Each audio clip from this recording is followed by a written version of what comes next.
یہ حسد تب پیدا ہوتا ہے جب مقصود نفس ہوتا ہے، جب اللہ کی رضا مقصد ہو تو پھر حسد نہیں ہو سکتا،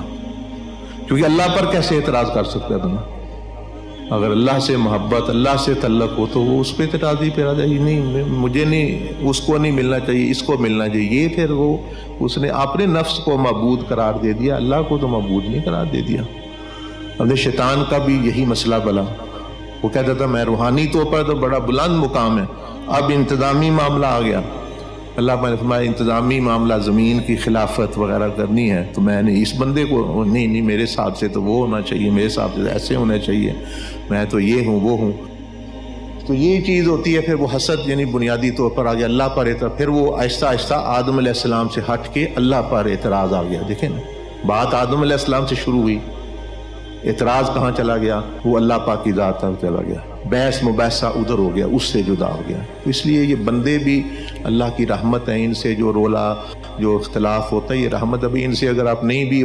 مانے تو کوئی بات نہیں، لیکن اگر جب ان سے آپ ہٹیں گے،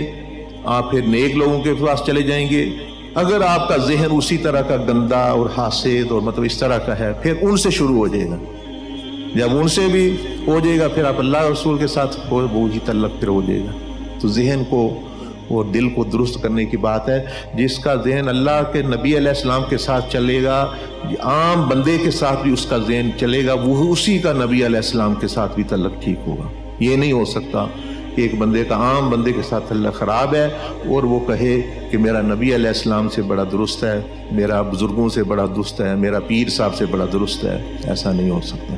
کیونکہ اگر اس کا ذہن ٹھیک ہے تو کیوں نہیں اس کا ذہن چونٹی کے ساتھ ٹھیک؟ اگر وہ ٹھیک ہے تو پھر وہ ٹھیک چلنا چاہیے، اگر نہیں تو پھر یہ صرف وقت کی بات ہے، جب ان کے ساتھ معاملہ پڑے گا ان کے ساتھ بھی اسی ذہن کے ساتھ وہ اختلاف کرے گا اور وہ سارا مسئلہ جو ہے وہ گڑبڑ ہو جائے گا۔